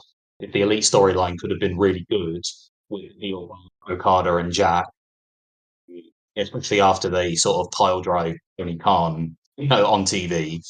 Like, but then they just they didn't follow up with anything of substance, and they kept losing. And I don't know. I just think that the Death Riders needs, if they want it to work, they need to just take it one step further, in my opinion. we'll see, Yeah, man. At least I like that the direction isn't obvious. It could go Yeah, any yeah, which definitely. way. And the best thing in wrestling is when you don't know what's coming next around the corner. 100%, That's where you get the 100%. best moments. But we'll see, man. Like Yeah. January 1st, history we made, simulcast, Well, TBS, that's Max. it. This is a perfect opportunity for them to do something really out there, off the ball. And obviously, I'm not sure if you saw, but we're getting Cassidy and Hangman on that show as well. So we got that. We got Julia and Jamie. We got Julia's like in-ring return. We got obviously the trios match, rated FTR and the Death Riders. And on the Collision, we've got Storm and Diona. We've got Private Party defending the tag titles against Leo Rush and Action Andretti. And is there anything else that I'm missing? Oh, Mark Briscoe and Danny Garcia for the TNT title. So on paper right now, it looks very, by the numbers, great AEW show, no doubt. It'll be entertaining, but I don't know. The Death Riders, I think, are the ones that need to make a statement. They need to be the talking Now point coming out of that show. it's last chance saloon territory for me now. They need to they've got to do stuff this week to turn things around, whether that's a new member or something pretty disgusting. Because Mm. I've championed it and defended it because I like the concept, I like the idea, I like the potential, but it really has stagnated. And I know they've had I know they've had the C2 going on, but that's not a good enough excuse to not be able to juggle two like high profile things at once. And so yeah, it's really, if nothing of note happens, it really is last chance saloon. I'm not going to give them January. I think you've got to do something in the next two shows. Too many people have turned on this concept already, so it's really last ditch Yeah. opportunities for them now. Yeah, I would agree. It Yeah, feels like agreed. it's kind of now or never, isn't it? You need to The step it the up. CC is over now. There's no excuses. Like, make it the main focal point of the show. Like you said, the next 2 weeks. What if like they do something where after the title match, there's a shot of, I don't know, Tony Khan in his bits or whatever, and Moxley just like destroys the whole production thing like he did with Rampage. He goes to Tony Khan, I don't know, beats the shit out of him, beats the shit out of all the production crew, and that closes off Dynamite. I mean, it feels like on paper that probably sounds a bit like similar, a bit too samey, but I don't know. If they go right after the boss, where and he's not seen, and he doesn't go on Twitter at all for like. So Moxley, well, what's he done? Is he not? Is he not alive anymore, or is he hospitalized or something? You need to really just make an impact. Right, that caps off a fantastic World's End. So really quickly, just to close the episode today, we're going to really give our New Year's resolutions for 2025. So, Mark, if I start with you, what's your New Year's resolution for 2025? My New Year's resolution is to, at some point in 2025, get over to the States for another AEW pay-per-view.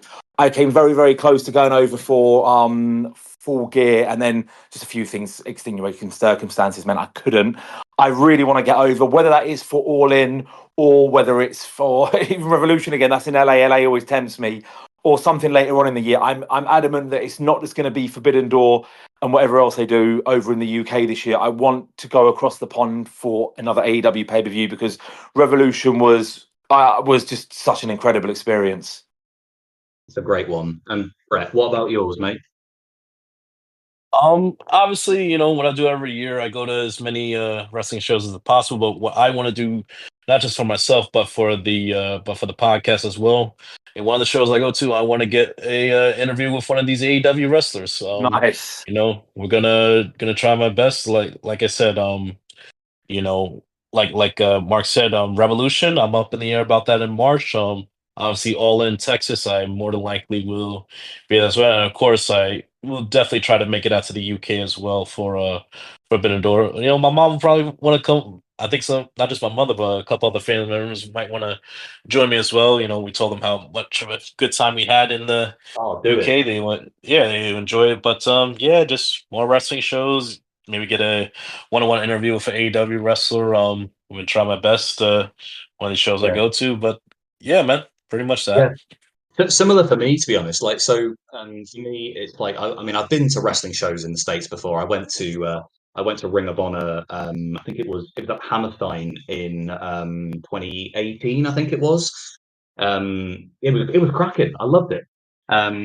So if you want to do that again, whether it happens in 2025 or not, I don't know, because there's big plans on the table in my personal life. But it's another issue for another day. But no, for me, I think my New Year's resolution is two things actually. One is to finally get Truth Magnum on the podcast, because I know he knows who we are. He keeps responding, and retweeting and liking what we put out there. So I know he's listening. So Truth, if you're listening to this, if you're anything like me, and I know I am, then you come on the podcast with your jet skis, mini packs, and we'll even do it on on a tape recorder, on like an old school like 8-track. So 'cause you're the youngest man. You're the youngest man alive, you and Turbo. So come on and just shoot the breeze with us. It would make our year. Shoot That's my the breeze first. with us. Yeah. Shoot the breeze with us, and we got to know what the stuff is. We have to know what the stuff is. We've got to be the first people that you tell to to unveil what the stuff is, because we're all fans of the stuff, whatever it is. So share your secrets, man. So that's my first New Year's resolution. The second is to, like I've said this like several times over the course of this year, is that going to more indie shows. I went to Riot Cabaret this month. It was cracking. It was a really entertaining show. I went to Progress in October, and I was going to go to a Rev Pro show as well, but logistically it couldn't work out. But they were my first indie shows in the UK for a number of years, pre-COVID, obviously. So the pandemic naturally disrupted things. But next year I'm definitely going to go to at least one show of Rev Pro, Progress, TNT, and maybe one or two others, and I'm definitely going to go to Forbidden Door as well. But if it works out financially and logistically, I will go over to the States as well, somewhere in like the Northeast or something like that for for a Ring of Honor or an AEW show or something if it works out. But yeah, that's it's very samey, but their end goal here for me, support your indie scene, because we need them. If we didn't have indie scenes, especially in the UK, we wouldn't be able to get the likes of Luke Jacobs, Leon Cage, Leon Slater, Reed, who, fucking Will Ospreay wouldn't be half the man he is without the British indie scene. So, if we want to kind of keep giving ourselves like good quality wrestling on TV, on national TV all the time, we need the indie scene to build that foundation. So, I'm really gonna just make a more conscious effort to go and support them as much as I can, because every time I go to an indie show, they're fantastic. So I want that to continue, and I want to do more of it. But yeah, those were some good good New Year's resolutions, good hot takes, good thoughts about what was a cracking pay-per-view. So I think we'll leave it there. Brett, do you want to add anything for anybody before we go home? Just one last thing. Listen, it's kind of crazy. We said this in the beginning, but it's amazing. We're at 26 episodes right now. Last episode of the year. And on behalf of everyone here at the Group Chat Wrestling Podcast, we want to wish everyone a very happy holidays, a very safe and happy New Year. We thank you for all your support. You guys are awesome. Shout out to everyone in the Group Chat Wrestling Podcast Discord. Last time I checked, we're over 100 members. Let's try to spread the word, spread the wealth. Let's keep the numbers growing. Our community is great. We just begun. We're just getting started. We haven't even hit our stride yet. A lot of things in the works. We're gonna try maybe do video as soon as possible. We're working on a new logo right now. We get a new introduction coming up soon. But yeah, just once again, behalf of the entire Group Chat Wrestling Podcast, thank you for your continued support. Happy holidays, happy new year. Don't drink and drive. Don't be a mark. Don't be don't be an asshole. Enjoy wrestling, support wrestling, love wrestling. Love you. I could not have said it better myself. So yeah, take care, guys. Thank you again for listening. We will have a new episode for you in the new year. This is our last one of 2024, but I've loved every single episode that I've been a part of. And having so many great people listening and telling us what they think and what they enjoy really makes it all worthwhile. So yeah, thank you so much again. Peace out. Safe New Year to everybody. Enjoy the rest of your holiday period, and yeah, we will see you in 2025. Peace out. Later.